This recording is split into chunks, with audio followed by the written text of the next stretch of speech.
नमस्कार दोस्तों, आप देख रहे हैं मेरा यूट्यूब चैनल आश्चर्यजनक किंतु सत्य। जी हाँ, इस पर हम बाबा नीम करौली महाराज की अनंत अमृत गाथाओं को सुनाते हैं। उसका श्रवण कर आप आनंद लीजिए और बाबा की भक्ति में रम जाइए। जी हाँ, अगर अभी आप तक मेरे चैनल को सब्सक्राइब नहीं किया है तो अभी करिए और बेल आइकन को दबाना न भूलें, जिससे हर कहानी आप तक पहुंचती रहे। ये कहानी है पूरन चंद जोशी की, जिन्हें हम पूरन दा के नाम से भी जानते हैं। एक बार उनकी तबीयत बहुत ज़्यादा खराब हो गई, जिसके बाद वह किस तरह ठीक हुए, इस कहानी में उस बात का जिक्र है।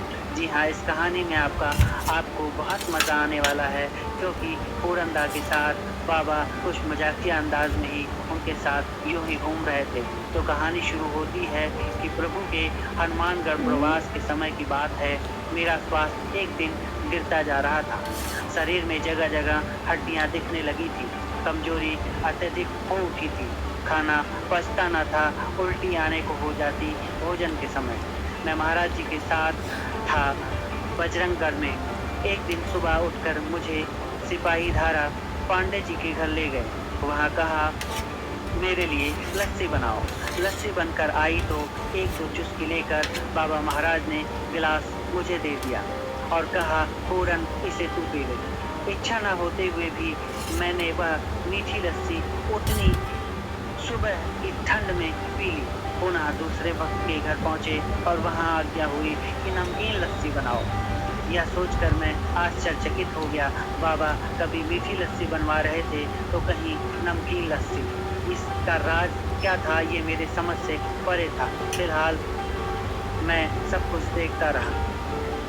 चलिए, अब नमकीन लस्सी भी बनकर आ गई और गुड़ की भात बाबा ने कुछ घूंट पीकर ग्लास मुझे दे दिया और कहा कि पूरन इसे तू पी ले।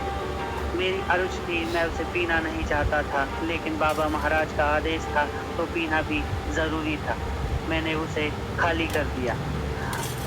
प्रभु तब पुनः हनुमानगढ़ की ओर चल दिए। सिपाही धारा से सड़क तक की चढ़ाई और फिर गढ़ की तलहटी तक कुछ सड़क की यात्रा। फिर बाबा महाराज बोले, पूरन लोटे में पानी लाओ, शौच जाऊंगा। मेरी तो पहले से ही हालत खराब थी। उसके बाद बाबा का यह आदेश कि पानी लाओ, मैं शौच जाऊंगा।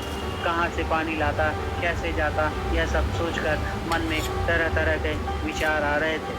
उधर लस्सी पीकर मैं स्वयं बेहाल था। किसी तरह लोटा पानी का प्रबंध कर उनके पास जाने लगा तो मुझे उदर पीड़ा हुई, मतलब पेट का दर्द शुरू हो गया। मैं बेहाल सा हो गया और मैं स्वयं ही सड़क के किनारे शौच के लिए बैठ गया। पानी तो मैं किसी और के लिए ला रहा था, लेकिन मुझे जब खुद ही शौच आ गई तो मैं उसे लेकर खुद ही बैठ गया। और जब मैंने शौच किया तो देखा कि पेट से तर्जनी उंगली से भी मोटा एक हाथ का केचुआ निकल आया।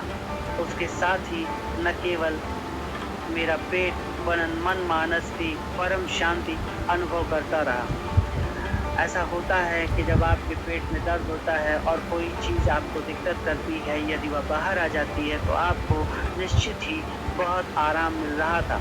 वही पूरन दा महसूस कर रहे थे।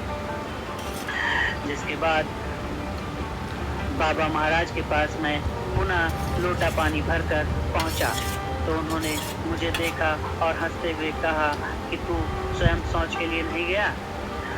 उसके बाद मेरा स्वाद स्वतः ही संभलने लगा, परंतु समझ में ये नहीं आया कि यह सब मीठी नमकीन लस्सी का कमाल था या महाप्रभु की कृपा।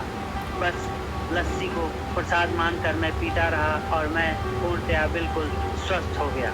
तो वैसे ही कहानियों के लिए हमारे चैनल पर बने रहें। आपको हम ऐसे ही बाबा नीम करौली महाराज की अनंत अमृत गाथाएं आपको सुनाते रहेंगे। हमारे चैनल को अगर अभी तक आपने सब्सक्राइब नहीं किया है तो उसे सब्सक्राइब करके बेल आइकन दबा लें। नमस्कार।